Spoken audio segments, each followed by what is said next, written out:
Hello, beautiful souls, and welcome to Rooh Podcast. Today, I'm honored to welcome Pallavi Dhot, and she is a founder of Kahani Counseling Services and a registered social worker based in BC. Pallavi brings over a decade of experience supporting children, youth, adults, and families through life's most challenging transitions. Her work is rooted in trauma informed. As a South Asian therapist, Pallavi is especially passionate about exploring the unique challenges many people face in our community. And today, we're diving into this powerful conversation about how our childhood experience and culture conditioning continue to shape our self worth, relationship choices as adults.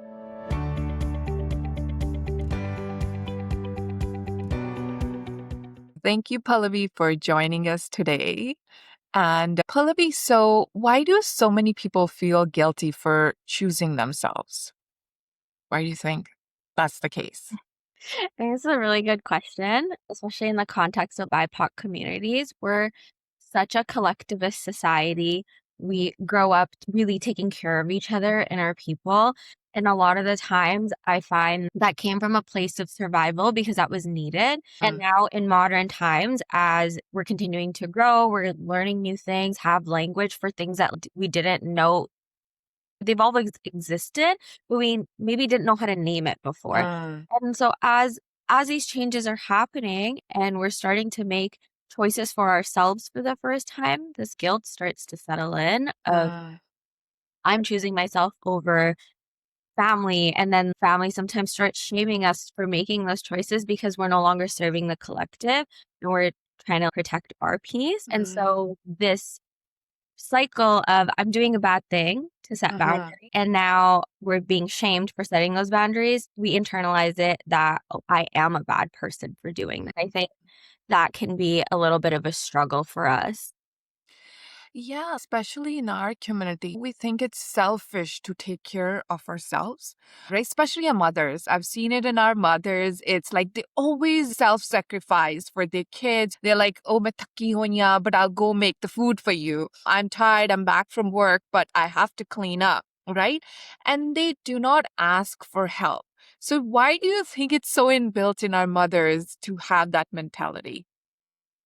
I think some of it is just cultural conditioning, right? That's just the way that we are in terms of the men worked out and made money and provided for the family, and the women were the nurturers and caretakers of the home.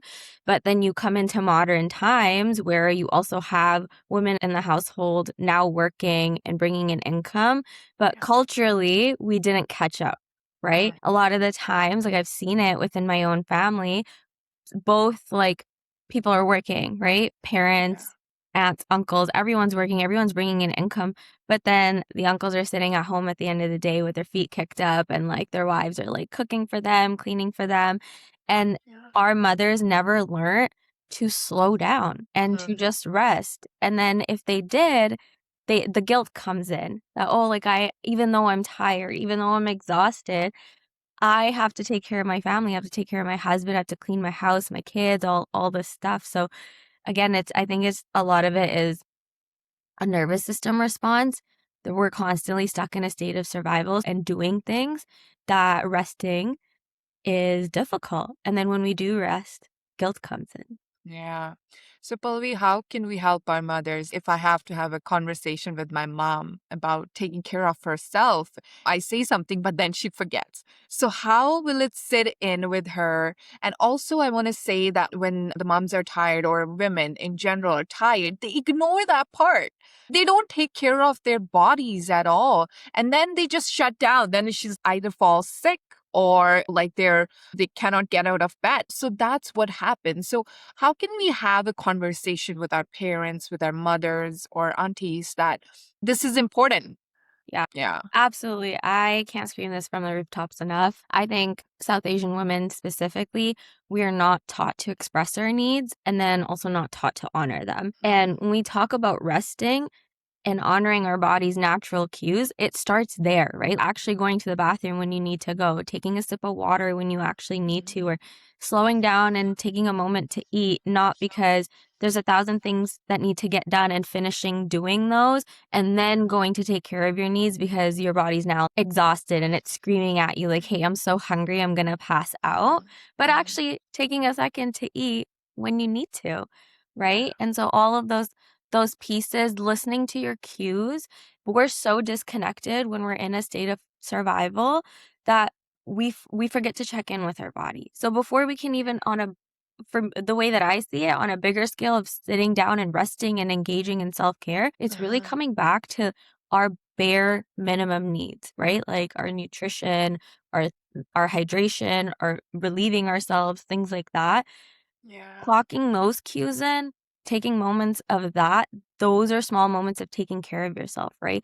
When you're someone who hasn't been able to put your needs first, we start that microscopic. These are conversations I have with my own mom, right? Why, if you're hungry, why are you pushing through your day and eating your first meal at 5 p.m.? Everything will get done. Just take 5-10 minutes to take care of yourself, right? We have the same 24 hours.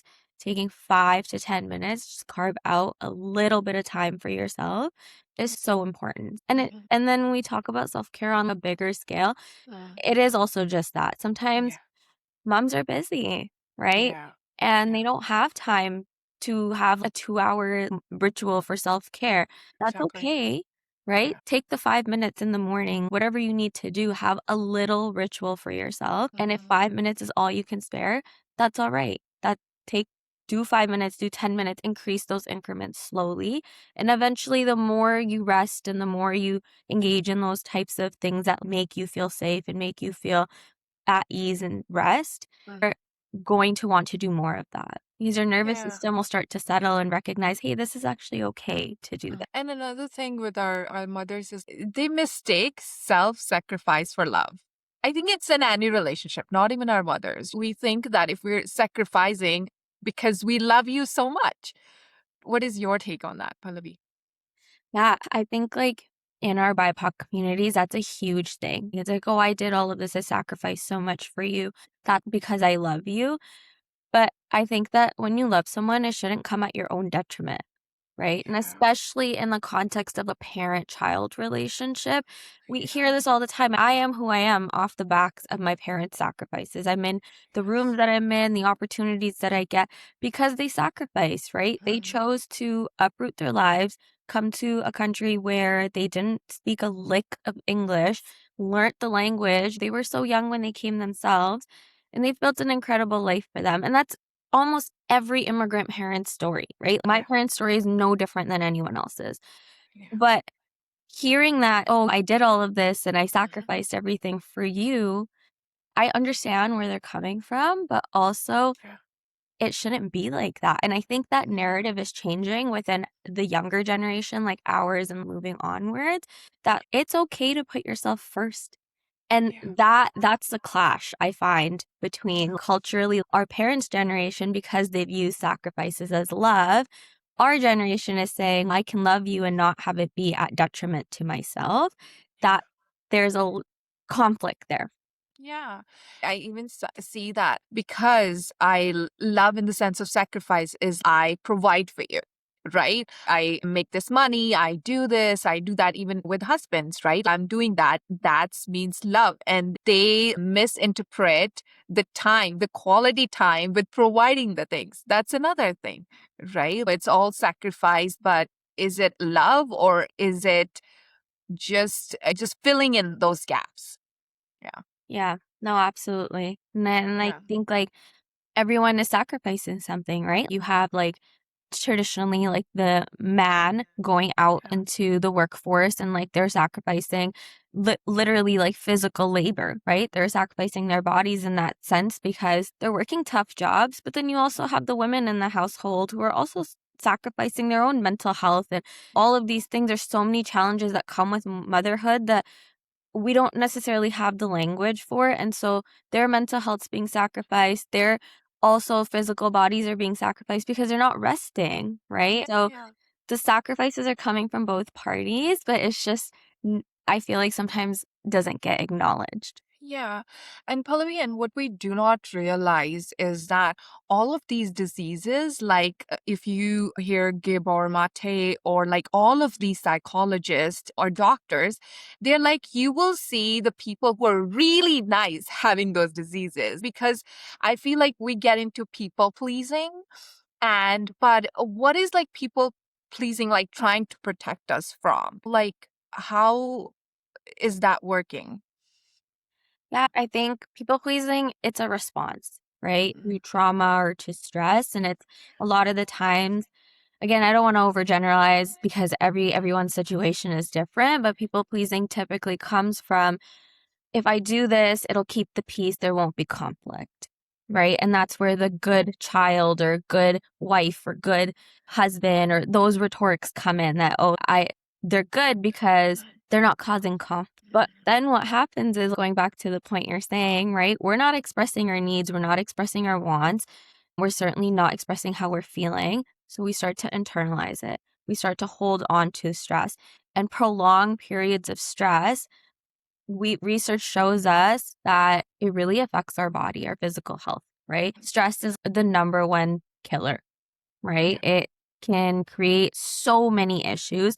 And that's where we start seeing things like people having health issues like diabetes or outside of mental health, outside of the anxiety, depression, physical manifestations of it, right? High blood pressure or like all of these different things. And it's something I personally have experienced myself, right? Trauma really can impact us that deeply. That's why it is that deep. And we should be vocalizing our needs and what we need from people. Yeah. Pallavi, what is the first step? I understand us as a generation, we now kind of getting it, journaling our needs, talking to people. But how can we help our parents? What is the question that they need to answer? Or what is the question that we need to ask them to for them to process those emotions on daily basis? Yeah, no, this is a good question. And I Yeah. think about this all the time, especially with some of my clients that are middle age and are coming in, they're like closer to my parents' age. And I think that's a great first step is that you can tell that their kids are like the ones that are like telling them like, hey, you should go talk to a counselor.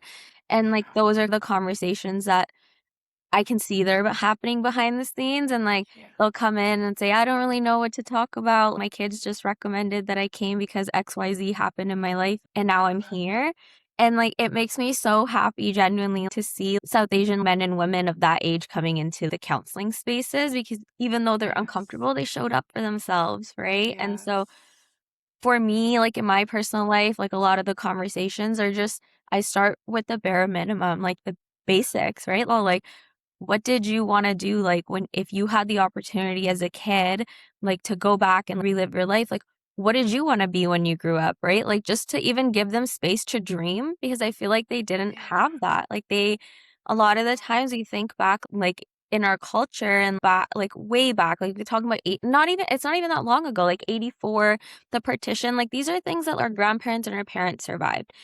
They genuinely were living through colonialism, through a genocide. These are things that deeply affect our generations ahead of us. Trauma Yeah. affects 7 generations from the generation that's experienced it. So if this is Yeah. our grandparents, we're the 3rd generation. There's still 4 more generations that might experience the repercussions of the trauma that they've experienced, right? And then when you're in a state of survival, you don't get to dream. You don't get to have aspirations because all you're doing is literally trying to survive, whatever that looks like, right? Whether that's trying to make money, trying to get your family out of poverty, you're immigrating, you're leaving a country that you don't feel safe in, right? And all of those things. So having when we talk about a specific question, I feel like there isn't really necessarily right or wrong question. It's really just an entry point. For me, a lot of it was like, what did you want to be when you grew up? Like I Mhm. had the privilege to imagine that, right? Yes. Was like, oh, I Yes. wanted to be a teacher or a counselor and I got to do Yes. those things Yeah. because again, on the backs of their sacrifices. But they didn't have that. They didn't get to be kids.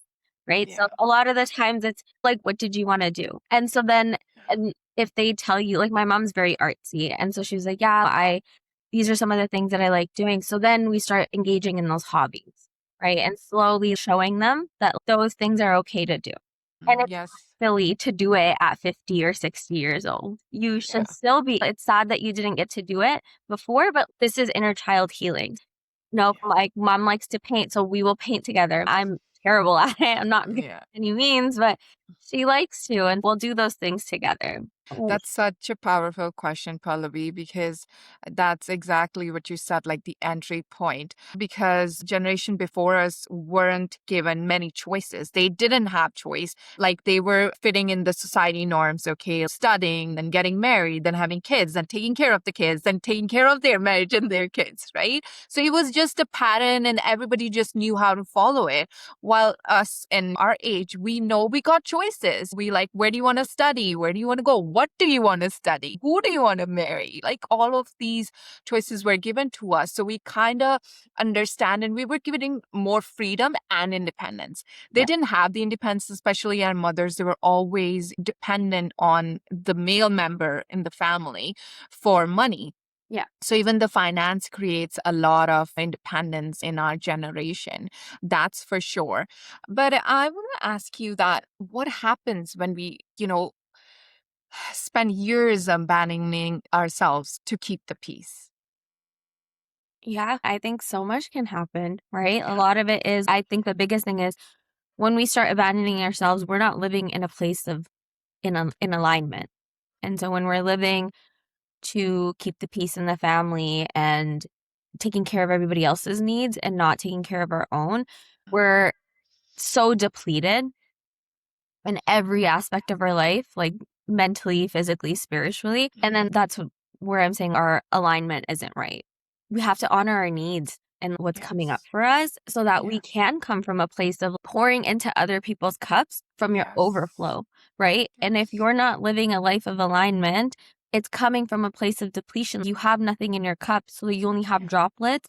And then giving those droplets, you're so thirsty, it feels like you're giving every ounce of your being to whatever situation is demanding your attention, whether it's your kid, your jobs, your house, your relationships. You have nothing to pour from, right? Yes. All of those things we pour into through our overflow.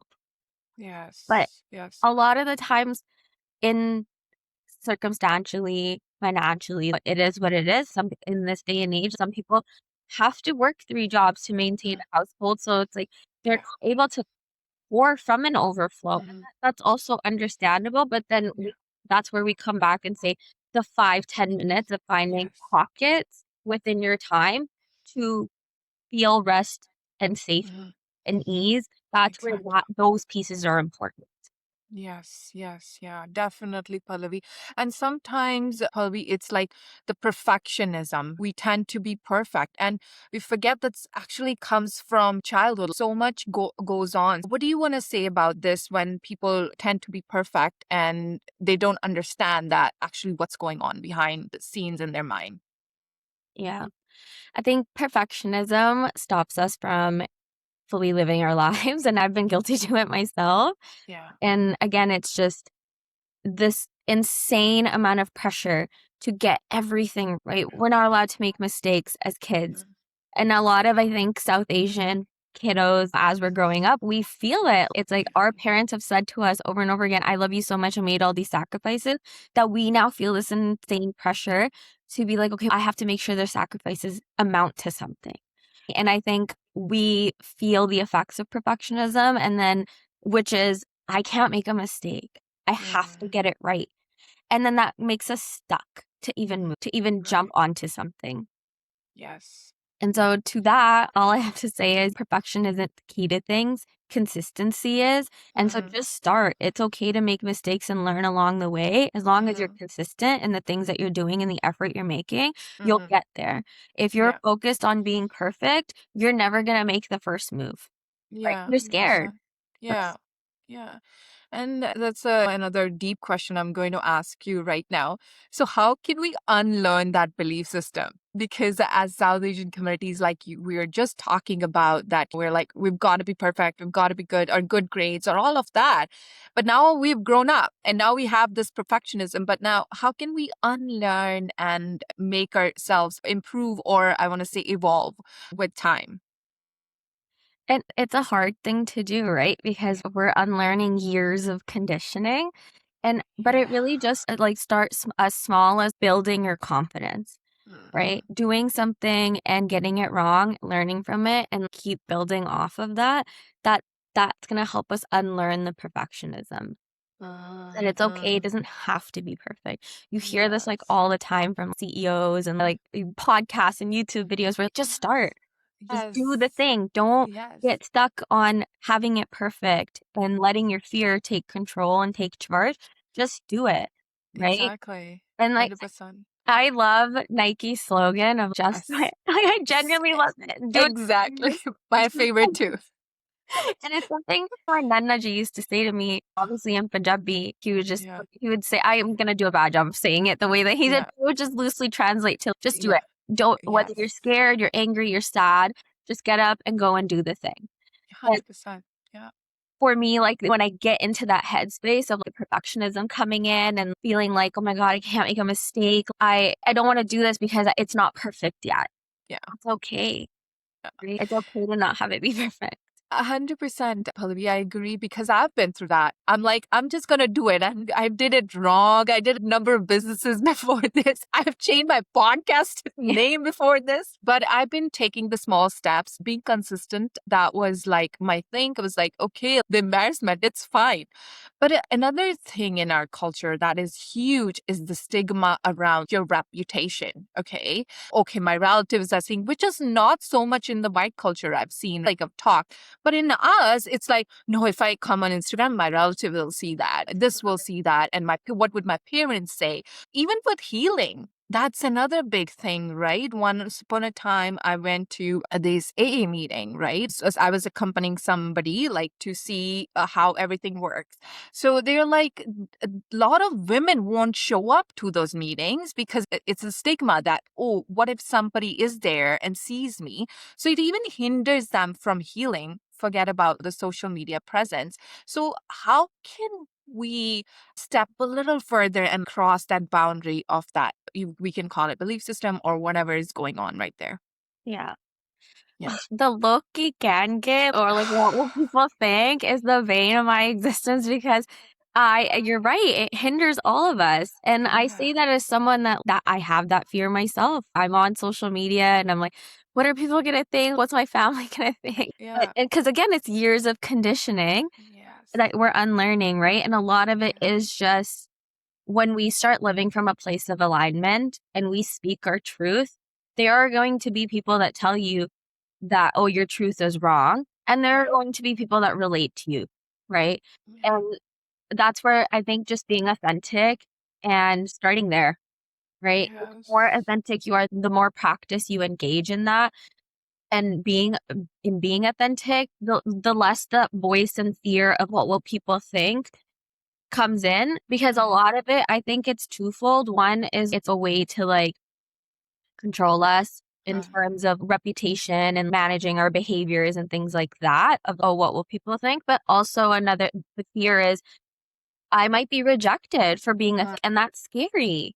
And so that I think it controls us in lots of different ways. But again, moving past our fears, the way we build confidence is doing the thing that we're scared of, right? mhm. So if someone, let's say, is wanting to create content and they're scared of, oh, what are people going to think? They're going to judge me online for the way I look or talk or whatever it is. Just do it. Make the video and post it. Because Yeah. the more you do the thing that you're scared of, and Mhm. you're gonna find people who, yes, might say some negative things about you, but you're also gonna find people that like and engage with you. And Yeah. the more you see that, the more your nervous system is gonna recognize that, okay, this is actually okay and safe for me to do. That Exactly. I don't need to be scared. And then we build Yeah. confidence. 100%. Even with my son, he's 7 years old and sometimes he's scared to do things, right? So I always tell him, I'm like, we learn. Everybody learns. It's not when you were 1 year old, you knew how to play football. You didn't, right? We learn as we grow. And learnings only start when we take the step. towards that something, right? Like starting small, maybe posting a 30-second video and slowly building in that confidence. And that's how even my friends ask me now is like, how do you have the confidence? How do you make the reel? And now I even don't do any re-edits because now I've gotten so used to it. So I was like even telling one client who came in yesterday for a private session, and he's like, I don't know how to do this. I was like, okay, let's, like, right now it's FIFA, okay? It's soccer. You have the pitch, you have the goal, you have to make the goal. So first, maybe you won't make the goal, right? You're just practicing, your ball would go this way, that way, everywhere. But then slowly it's going to get in the goal. Mhm. And then you're going to practice more. I was like, how did Messi or Ronaldo was built? Hard work. They kept on doing it more and more. The number of times they did, the more and more they did, the more hard work they put, they got better in it.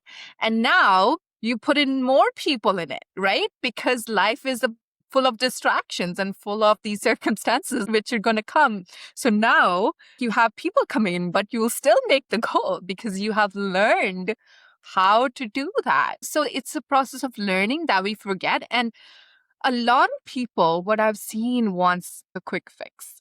And what do you see, Pallavi, and what are, like, how the clients come into you? What do you see the patterns? What are they talking about to you right now? Yeah, I think when we're talking about quick fixes in general, I think it's coming from a place of like urgency. Like, I'm so uncomfortable with this deep, heavy feeling that I'm experiencing. Maybe I don't know what it is, or I do know what it is, but I just don't like it, right? Because our feelings are showing up for us in our bodies as well. And when we're feeling so uncomfortable, it's, I need someone to fix it for me. And the thing is, when you're coming to a counselor or a life coach or like whoever you're going to, we're here to hold the space for you and be in it with you, right? So that you don't have to be going through these things alone.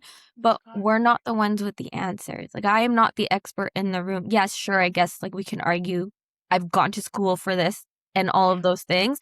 But again, I'm not the expert of your life, right? I'm here to help you make sense of what's going on and like what you're going through. But the person that knows you best is you, right? And so the quick fix, knowing where that's coming from, it's coming from a place of, I don't want to feel like this. I want to get rid of this feeling.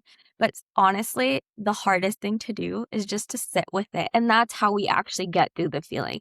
We can't go around it. We can't go over it. We can't go under it. We can't do anything but sit through the feeling. And that, unfortunately, is not a quick fix because the feeling might come up over and over again, right? And the thing is, we can avoid it for so long, but it's going to get loud. And it's gonna, this going back to what we were talking about earlier, where our stress starts to show up physically and like starts causing us physical health issues. That is your body's way of screaming at you, saying, you're not resting when I'm asking you to. You're tired. You're not taking a nap. You're not sleeping properly. Okay, now I'm going to force you to slow down. And so, same thing when these feelings come up and we want a quick fix. Sure, we can do things. We can try to get a quick fix. But a quick fix is exactly that, right? It's gonna come back. And so Exactly. if we're trying to put a Band-Aid on a big giant hole, it's not gonna work, right? And Yeah. so might hold it together for a little, but Mhm. then we gotta address it over and over again. And that's okay. It's okay to do that. It's just uncomfortable. Yeah. And also, Pallavi, like when we talk about like processing the feeling, what I've come across is the process of grief. And I'm not talking about the process of grief as some like passing away, but in little moments, like how our identity changes. Like when women go through menopause or when we got married, like that's not the same person we are. And when we become a mother. So when our role changes, we want to stick with the past and be the same person, but what we do not do is grieve that. That is gone and passed on. So, what do you want to say about it? Yeah, grief is tough, right? And you're right, grief is Yeah. not always in the context of losing a loved one, right? And this is something that I've talked about on my social media as well, that Yeah. grief is losing your identity. Grief is Mhm. also when you're healing, recognizing, oh, who could I have been if I didn't go through all of these hard things? Yes. Grief is sometimes not having the supports that we needed. And Mm. we're sad, we're angry, we're going through the different motions Mhm. of it. Honestly, all I have to say to that is just feel it. Feel all those Mhm. feelings, right? You're not gonna be who you were before you had a kid, Mhm. before you got married. that version of you doesn't exist anymore. There's parts of you from that era of your life that still live within you, but your roles and responsibilities have changed. It's okay to grieve the life you had before and to miss it.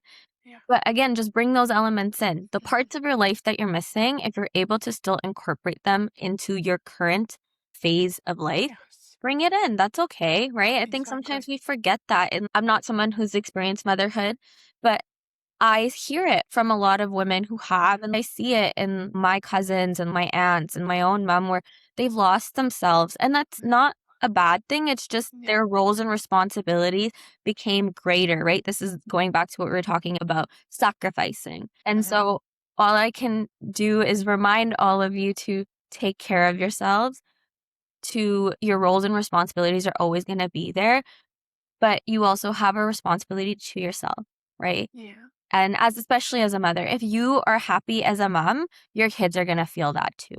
So to bring those in, it's okay to be sad that life looks different and that doesn't make you a bad parent or a bad wife. It's okay to feel that, oh, my life looks so different before. And maybe there were parts of it that were easier, right? Because you didn't have a life to take care of. You're responsible for someone now. And that part is okay to grieve. But as it comes in, you just sit with it, right?